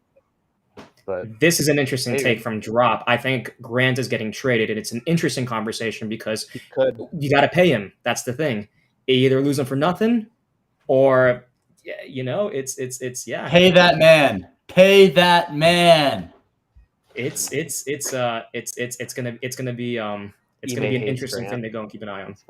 He is our starting 4 after Al Horford retires. He is the future starting power forward of the next, moving on from Hal Ford. I think he is that guy. I think you pay him and keep him at all costs. I think think the costs aren't going to be that high. He's not going to get some insane. You'd be surprised. I think he played himself into a pretty nice contract out there. I think his size limits his ceiling, though. Like, I don't think he can ever really be an Al Horford because he can't do down low what Al does. I will say my brother will attest to this. Before Grant went off this year, I was like, man, I wish Grant Williams was just someone better. And then he was just awesome this season. So like, I've definitely been put in my place a little bit, but I don't know. Al Horford's like borderline Hall of Fame basketball player with his college career into consideration, because it's the basketball Hall of Fame, not the NBA. I don't know if Grant can be that, but again, I've been wrong about Grant before, so it wouldn't be the first time. Well, let's see. I'm kind of in between the both of you. I'm definitely in pay that man camp. you just got to be careful once you go in. He really does have to be like your cornerstone 4 of the future if you're going to pay that man, $15 million a year. But he's such a smart defender. And I know I was giving you guys, or I was giving you, Bleezy, and Mike a bunch of crap last year about Grant as a defender, but he really impressed me throughout. And I know sometimes in the Eastern Conference Finals, I didn't, or not in the Eastern Conference Finals, but throughout the playoffs, it didn't always show up every single game. But there are times where I'm just extremely impressed by his mobility to be able to get around and his IQ to be able to get blocks in places that I didn't think he would be able to get to. So yeah, and I agree, Mike, $15 million isn't really that bad. Well, guys, why don't we run this last giveaway in here for sweet tickets? We got some big ones. What's the Dream Twitter Shaker, giveaway? can we play this Let's up a hype little it bit up, more? dude. Hold on a second, everybody. Guys, Well, do your thing, man. we are doing the giveaway of the night. Are you all ready for insane. this? We are giving away 2 tickets in the Executive View lower level suite at TD Garden, opening night of the NBA season, not just Celtics season, first NBA game of the season, national TV, Philadelphia 76ers at Boston Celtics. We have 2 tickets we are giving away. We got a suite for all Top Shot TSD Garden Boston Celtics Top Shot collectors. A bunch of lucky collectors are going to get to go sit in the suite and watch this game together. It is going to be absolutely lit. Free food. It's going to be incredible. No free drinks. Free food, though. Awesome game. Huge game. And I am so pumped up for it. And we are giving away a pair of tickets to one lucky listener here tonight. Who's it going to be? What are we going to do? Are there any more requirements in terms of this? Is this just for like Top Shot Celtics fans only, or what's the what's the deal here? Somebody has to be able to go to the game. Okay, That's it. So put it this way. Trust me, the tickets have been transferred to my account already. Okay, they cannot be resold. I don't know if you guys ever noticed this. If you look on StubHub for tickets in a suite, you literally can't buy them. You can't resell suite tickets. So can't resell them. I will not be transferring them into your account until only like probably a few minutes before we actually all go into the arena together. Either that or I won't be transferring in. We'll all just go in together. So they can't be resold. So you have to be willing to come. We have somebody who a couple weeks ago on the live stream, somebody from Dallas, Texas, won tickets to this game. And they were like, I am flying up from Dallas and I'm going to that game, which I thought was just absolutely incredible. I mean, I'm entering myself into this. I'm going to if I get this. I'd love to. But you know what? I'm going to give it out there for someone else. I shouldn't be winning my own stuff on stream anyway. But you got me pumped up. I want to go and watch the Celtics on opening night. You got me as a Heat fan wanting to go and do that. I mean, come on. Throw your name in there. I think you can enter, man. Go ahead, enter. All right. Well, I guess so. How we do this? I guess we should go and do a keyword in there. So if you can make the game, so remember this is going to be at the TD Garden, and you're going to be there too, right, Billy? So people are going to be able to hang out. I'll be there. Well, there you go. You're going to have a hell of a time at this. That's worth like $100 at least just getting to hang out with me for a night. Yeah, there's a question here. Replacement gift if I can't attend? No, right? There's no replacement gift, so don't bother entering if you can't attend. That's this giveaway, there is not a replacement gift. Yeah. For this giveaway, we can't be. We're kind of low on funds over here in the TSD Garden, so we can't be giving away replacement gifts for consolation prizes. We have offered consolation prizes at times in some contests, but for this giveaway, it's just tickets. Yep. All right. Well, let's go and do a quick little keyword in here then, and we'll go and pull up a list of names of people who actually want to attend opening night, of course. And you know what we're going to do? Somebody in here dropped the bullish prediction that this is going to be the Eastern Conference Finals matchup. So you know what we're going to do? We're going to drop Eastern Conference, ECF, as the keyword in here. So if you want to enter in this amazing giveaway from the generosity of our friends at TSD Garden, then go ahead and drop ECF into the chat. This is absolutely incredible. And we're going to milk this. When is this game? It's 10/18, October 18th. Tuesday. It's a Tuesday. Tuesday, 10/18. You guys, I'm literally flying in. In the chat. I'm flying in. I got one person in the chat. So you could fly in a few days earlier. Change your flight. The flight's already booked.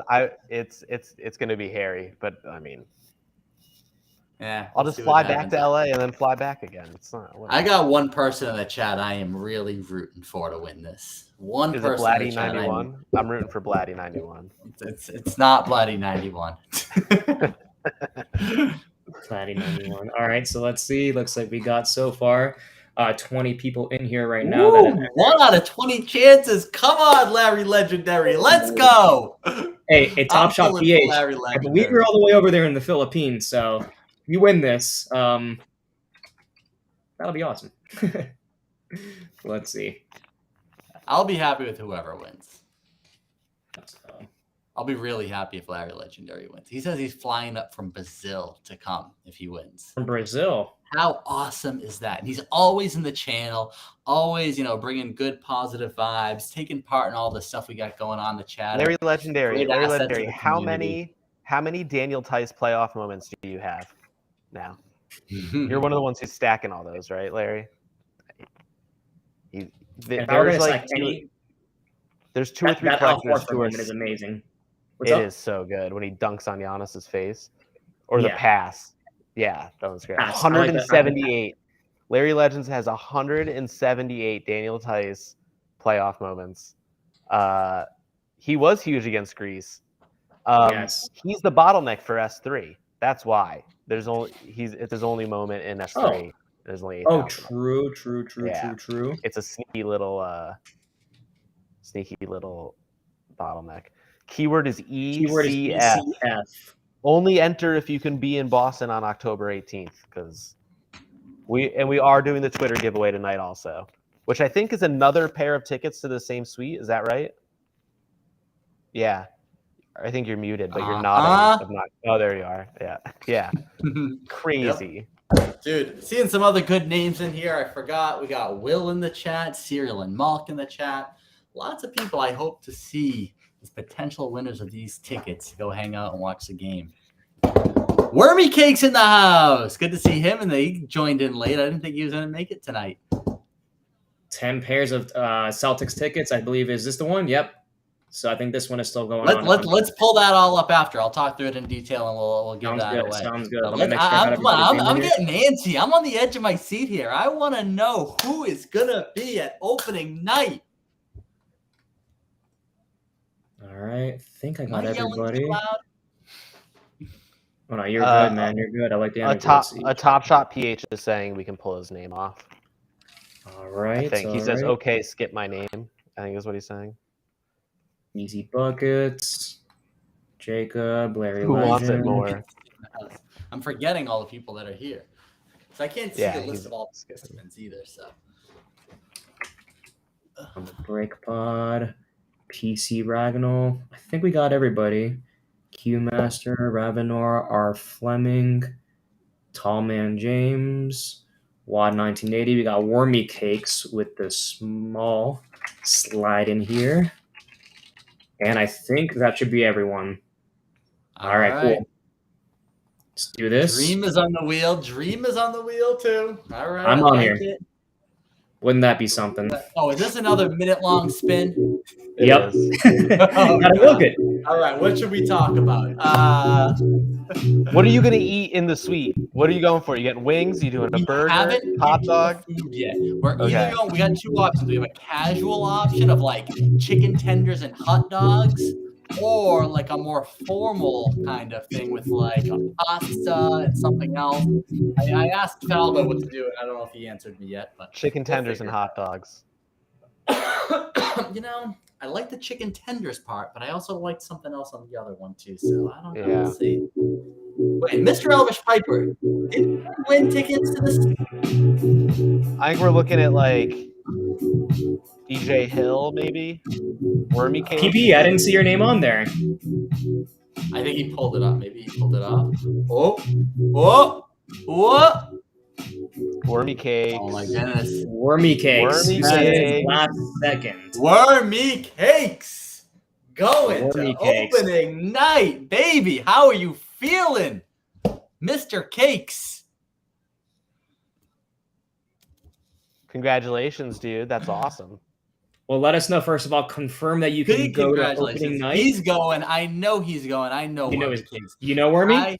He's a big Top Shot collector. He also plays hoops in Boston. I've played rec basketball league with him. When he found out like I was into Top Shots and stuff, we just started texting about it all the time. And now, so I know he's going.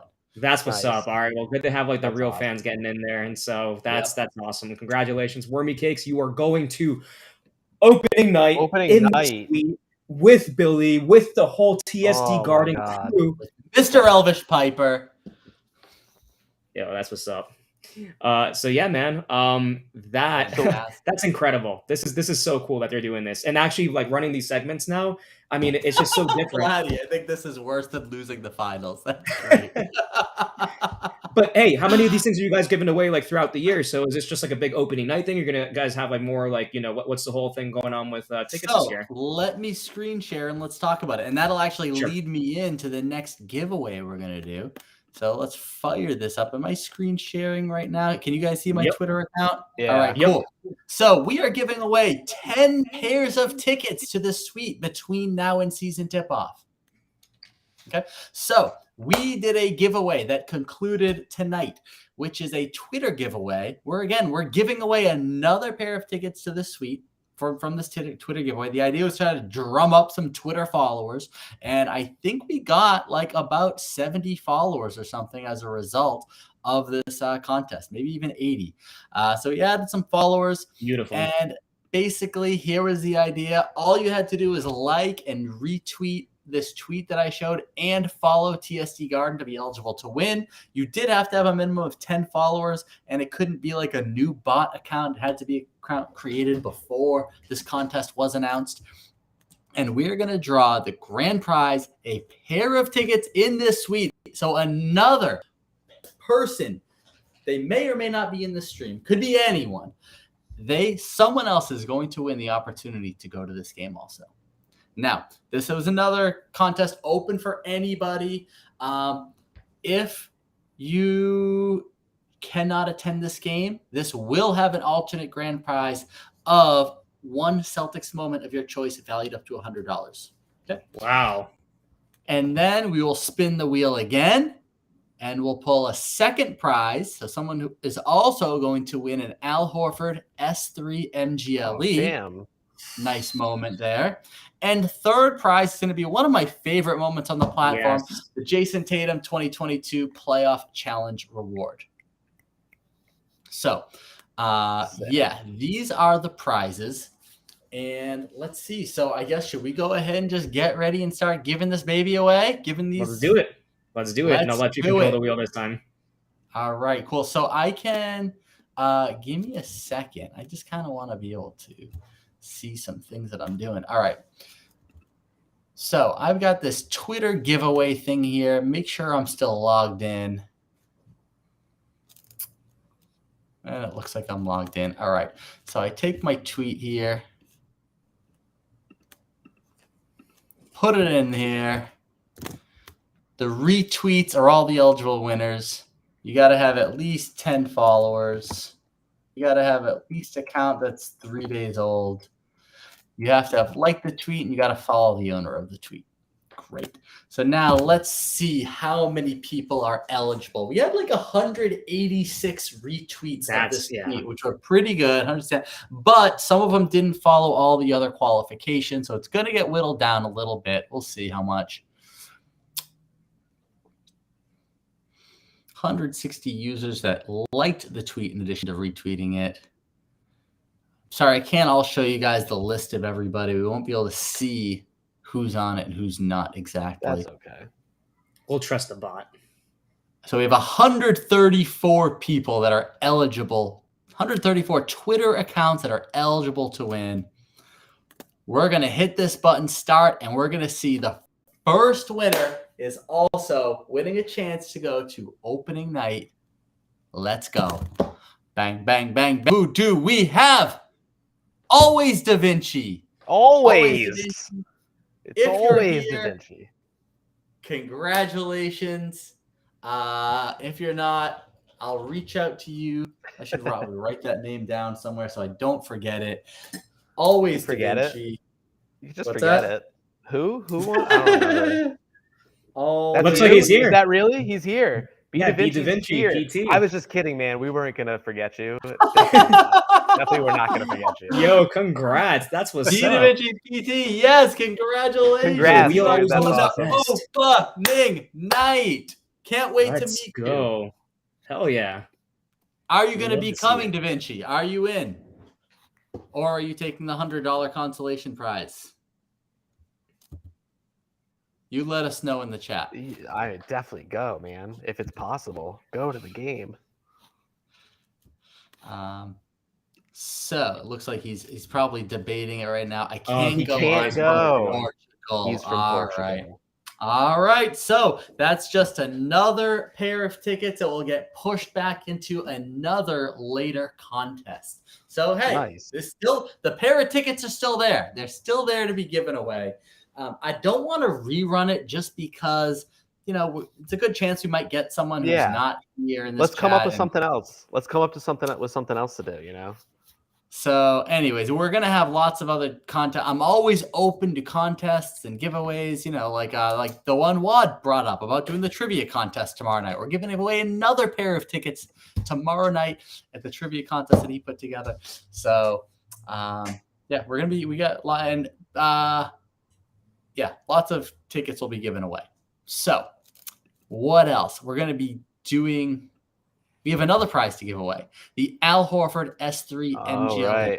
So Da Vinci, also message me on preferably Discord, Billy Top Shot on Discord. That's the best way. If not, you can tweet me or DM me on Twitter at Billy Top Shot, and we'll make sure we figure out think about what $100 moment you'd like from a Celtics moment, and we will get that gifted over to you.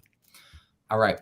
So next, we are going to draw our second prize, which is an Al Horford S3 MGLE. Let's pick another winner. Let's go. Who do we have? Let's go. Hey! Buckets. Scared the cat. All right. Oh, shit. Board to Buckets. Who is this exactly? That's you. It's our community account. So before the Top Shot captains got their own account, we brokered a nice little arrangement with Dapper to have our respective community account. But why don't we go ahead and just give that bad boy away? All right, so we have another giveaway courtesy of Boards to Buckets. They are giving away an Al Horford S3 MGLE. Let's see who wins it. Let's do it. Wait. No, this is for this right here, NFT Tax. I did not win the S3 MGLE. He just won the next prize, the third prize, the Jason Tatum 2022 playoff CR. So who is that? NFT Tax Guy. Is NFT Tax Guy in here? NFT Tax Guy going once. Now paging NFT Tax Guy. NFT Tax Guy. Cool. Oh, is it DJ Hill? Is that you? He's like, yeah.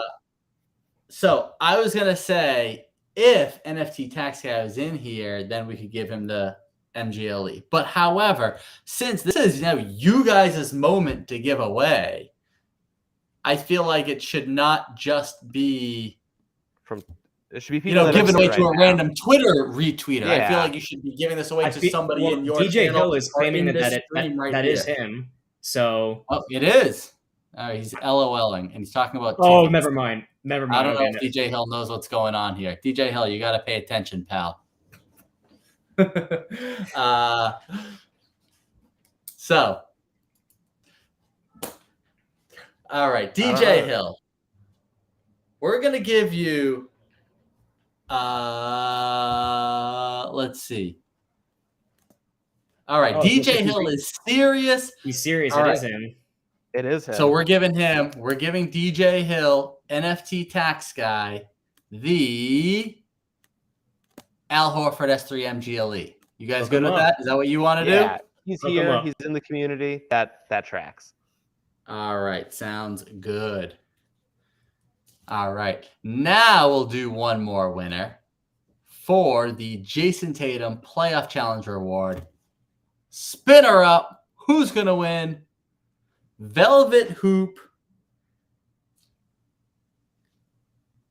CEB. Just one. Boom. One of my favorite moments. It is a great Jason moment. Tatum, playoff CR. Again, I just remember where I was. That was the moment where I started to teach my daughters, who are 3 and 1 years old, how to chant "Let's go Celtics." And it was the first time my That's 3-year-old beautiful. daughter. That game is the first time my 3-year-old daughter ever chanted "Let's go Celtics." And Oh it's just that. man. Exactly. It was a really special moment for me, so I'm happy to remember it very vividly, thanks to this Top Shot moment too. Well, I can definitely appreciate that. So there's a lot more context when it comes to these moments because I get to meet collectors like yourself who get to have these anecdotes, and now I get to go and repeat it down the road and say, "Hey, there was a guy who once, Top Shot captain that had his daughter chant 'Let's go Celtics,'" and that to me is like the amalgam of like fandom that you don't realize always as a collector, and you're opening these packs how deep it can really go. So that's a pretty awesome story. I really love that. I agree with that 100%, Blatty. That's so cool. So I think we have all the moments and everything given away right now. We good on all of them, or is there anything else left? That's everything I plan to give away today. Happy to do it. Happy to kind of bring people together. Thanks, man. And Yeah, no, totally. Thank you so have a good much. time. Thank you so much for doing that. It's out there in the Top Shot streets, it can be a bit difficult sometimes. Now we're going into a second season and we're trying to be creative with all sorts of different giveaways and all sorts of just utility that we can help bring to the Top Shot community. So having people like yourself that can support content creators like us, we really appreciate it. And I've enjoyed getting to talk Celtics with you. Last, for anybody who's in here and wants to have the free NFT, we got one for every single team that's out there. So if you collect 30 out of 30, or we'll see who the leaderboards are for collecting this NFT, and we'll have something pretty special for some of our holders of these floats that we're going to be giving away on Twitch. But yeah, man, hopefully we'll be able to have some watch parties in the future and be able to watch some Celtics games together. I think that'd be a hell of a lot of fun. And for you guys out there that are going to be enjoying, a game like opening night, that's incredible. But look forward to a lot more because you obviously have two amazing people that are leading the charge for the Celtics community. And we couldn't be happier than to kick off our year doing this segment then with you guys. Thank you guys so much for being on stream and for attending. And for those of you guys who are out there tuning in with us, thank you from the bottom of our heart. We really do appreciate that. Yeah, I'm glad to have everybody here join us. That's what makes it. If it's just the three of us chatting, this is nothing. We do it for everybody else, the community, building the community, everyone getting to know each other. Even talking in the chat, we're getting to know people. I'm getting to know you guys. It's great. So just super appreciative of you guys, having the show and having me on to rep the community, and just really extra appreciative of having everybody that joined and stuck around for an hour and 45 of this nonsense. So yeah, happy to have you guys. No, of course. No, I appreciate it. And Bleezy, you got anything else to go and tie us up as we head on out of here? No, I'm just minting my boards to buckets float right now. We will get Don Corrales on here. That's a goal, Blatty, for sure. He's not really engaging with Top Shot. I don't know if you listened to Locked On, but Billy, I'm glad you came on, dude. I've been watching your streams. I was glad we got you to come on here, and it's always good hanging out, talking hoops. Glad we're getting back into the swing of things with board to buckets now that Dream's back. Definitely. Yeah, Scalabrini. We'll get Scalabrini on here too. Oh yeah. And then but I don't really have anything else. I'm excited to see what else is up. Sure, Abby Chen is for sure going to be at some point down the road. So and also too for you guys that are out there. One thing that I wanted to kind of preface ahead of time is that we are going to be starting. We're already doing this with anybody who likes fantasy football. We've already started to bring in a bunch of fantasy guests. So we had Jeff Hazley, some people from Fantasy Pros already in some of our watch playback streams. And that's kind of our way of saying, okay, let's create a bridge with all these local sports people, with people who want to create their communities out there who may not be exposed to Web3. We've already started that with fantasy football, and we'll be doing a lot more of that when it comes to basketball. So certainly, on our radar, Keith Smith, Abby Chen, there's a lot of local people out there who really, are invested into the culture of your guys' teams. And for these watch parties, we plan to have guests on for that. And so, Billy, hopefully we can have you on stream again and we can all kick back, watch a game with experts from your team. And then, we'll have just another fun experience together. And that's what it's all about in the end. Basketball, baby. Ball is life. And you got something to remind people also about tomorrow too? Yes. Trivia, NFT Guru Trivia, Celtics Trivia Night. The links, all the information is in the Celtics Discord channel, in the pinned moments. Come stop by. It's going to be a great time. Amazing. All right. Well, I'll definitely be tuning in to trivia tomorrow. But for the rest of you guys, we kept you guys long enough. But you know what? Enjoy your nights. I had my birthday yesterday. I'm just gonna go and put it out there. It was a Oh long yeah, night. happy birthday! Thank you. Happy belated, dude. Appreciate it. So today's stream was a little bit of a marathon, considering that yesterday was a fun night with the wife and all. But we're here today, and we're here for all you guys. So thank you for tuning in. Appreciate each and every one of you. Thank you, Billy, TSD Garden, for kicking off this great segment with us. We appreciate you all.